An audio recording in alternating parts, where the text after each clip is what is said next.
One evening, John and I went to Alex's house to stay the night. We were hanging out in Alex's room when John started talking about some articles he read online that said haunted houses are real. I was sitting by his bedroom door smoking a cigarette when John said, "Max, give me a drag." I handed him the cigarette and said, "I've read those articles too. I wish we could go to a haunted house." John sighed, blew smoke into the air and said, "Who says we can't?" Then he smiled mysteriously. Alex, sounding surprised, asked, "What do you mean?" John looked at us and said, "There's a house near Crystal Lake. It's about a half-hour drive from here. They say the house is haunted." Alex scratched his head and said, "Oh, you mean the Millard house?" I had no idea what he was talking about, so I interrupted and asked, "What house and who's Millard?" Alex quickly got out of bed, turned on his computer, and after a few minutes he said, "Yeah, I was right. I found something about it. This house has a scary history." Many years ago, a man named William Miller lived there with his beautiful daughter. He was very strict and never let her leave the house. One day, he found out that his daughter was seeing their mailman. Mr. Miller got so angry that he lost control and pushed his daughter down the stairs. The daughter broke her back and could never walk properly again. Some say she cried around the house at night, sounding like a dog. A week later, people walking by called the police because they noticed a terrible smell coming from the house. When the police went inside, they found Mr. Miller's body near the stairs. He had fallen and broken his neck. They found the daughter dead in her bed. I shrugged and said, "What's so scary about that? Maybe the daughter got revenge on her father and then killed herself." Alex looked at me, shocked, and said, "According to the report, the daughter died on March 20th at 1 p.m. in her bed. But Mr. Miller's time of death was March 20th at 1 a.m. during the night. There were no signs that anyone had broken into the house. So, yeah, people say the daughter's angry ghost killed her father," John said. "Do you want to check it out?" Alex and I agreed, so we decided to go to Crystal Lake that weekend. I took my brother's car and we left one Saturday evening. We wanted to feel the fear, so we chose to go after it got dark. I will always regret this decision. And John was right. It took us about 30 to 35 minutes to get there.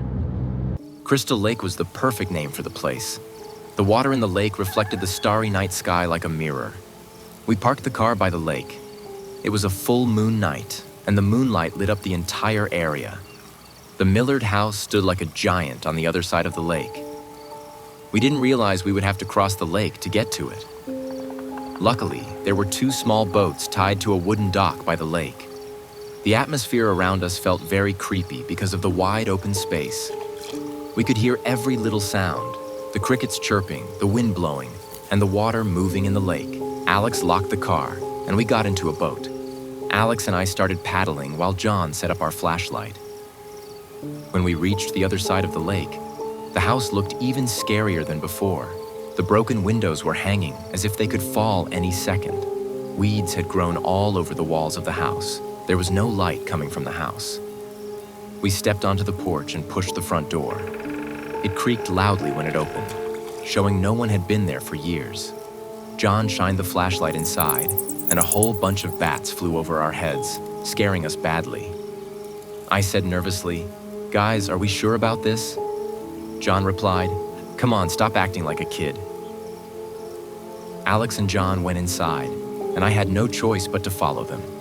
The house was completely dark, and the only light came from our flashlight and the pale moonlight shining through the broken windows. We realized we were standing in the living room and saw a huge staircase in the corner of the room. Alex whispered, "This is the staircase where Mr. Millard fell and broke his neck." Cobwebs and a sense of death were everywhere in the house. I even saw a few bats hanging from the ceiling. John shined his flashlight toward the left corner and said in a teasing voice, "Look at this, guys." We saw a painting on the wall in the left corner. We went over and looked at it.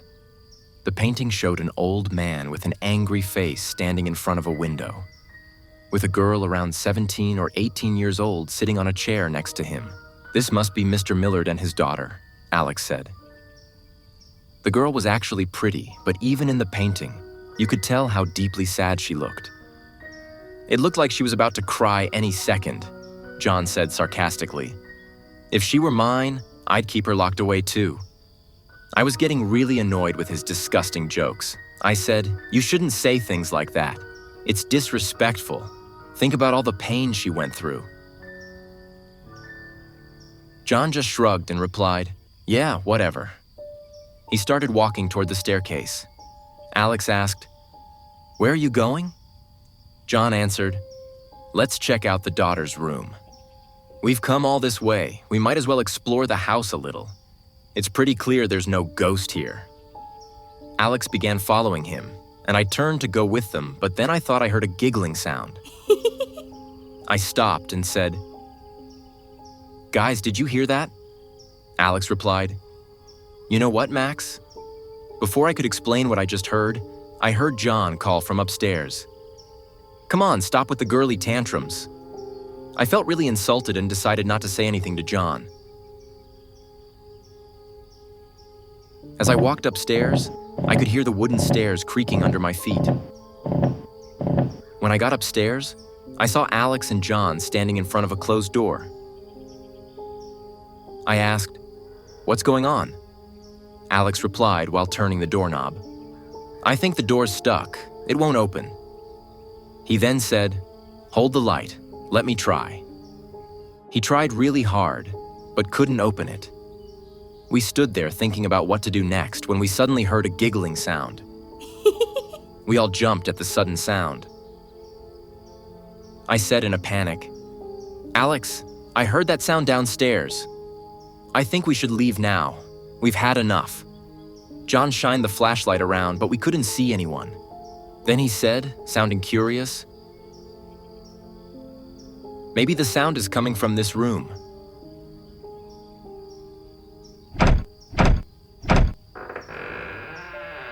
I don't know if you'll believe me, but suddenly the doorknob turned on its own and the door opened. We quickly looked into the room. It was an old, dusty room with a small, torn bed in the middle. The pale moonlight coming through the window made the room clear enough to see. We were about to step inside when we heard the giggling sound again. It was the soft, quiet laugh of a woman. The hairs on the back of my neck stood up. I whispered, "Guys, let's go." Suddenly, Alex pointed to the side of the bed, facing the window, and said in a frightened voice, "What is that, John?" I felt like there was some kind of dog-like creature sitting near the window, but it was too dark to see clearly. John pointed the flashlight in that direction, and we froze in fear. There was a girl on the floor near the window, crouching like a frog. She was facing the ground for a moment. None of us could say anything. It felt like our hearts stopped, and we couldn't move. The girl lifted her face, and the flashlight started flickering. We couldn't see her face clearly because the light kept going on and off for no reason. With each flash, we could see her twisted face with different expressions. The first flash showed a sad face. The second flash, we saw a huge smile across her face. In the third flash, her face was blank with wide white eyes, like she could see right through us. We were so shocked that we almost forgot to run. Then, the girl let out the same creepy giggle and started crawling toward us quickly like a hungry demon. We finally snapped out of it and started running for our lives. Alex was in front and John was behind us, shouting, "Run! Run!" John screamed like a scared little kid. "Don't leave me here, please. She's behind me." We reached the front door and looked back at John. He was halfway up the stairs, with the girl crawling behind him, chasing him like an animal. Somehow we all made it out of the house and jumped into the boat. In his panic, John dropped the flashlight into the lake. Alex and I started paddling like crazy. John sat in the boat, facing away from the house. He was so scared that he kept saying, "I can still hear her evil laugh. Paddle faster, faster." Alex and I realized John was going into shock because, as far as we could see, no one was in front of the house. Alex said in a quiet, out-of-breath voice, "Maybe she can't leave the house." I didn't reply, I just kept paddling. I still don't know how we made it back home that night, but ever since then, hearing about any haunted place makes me nervous.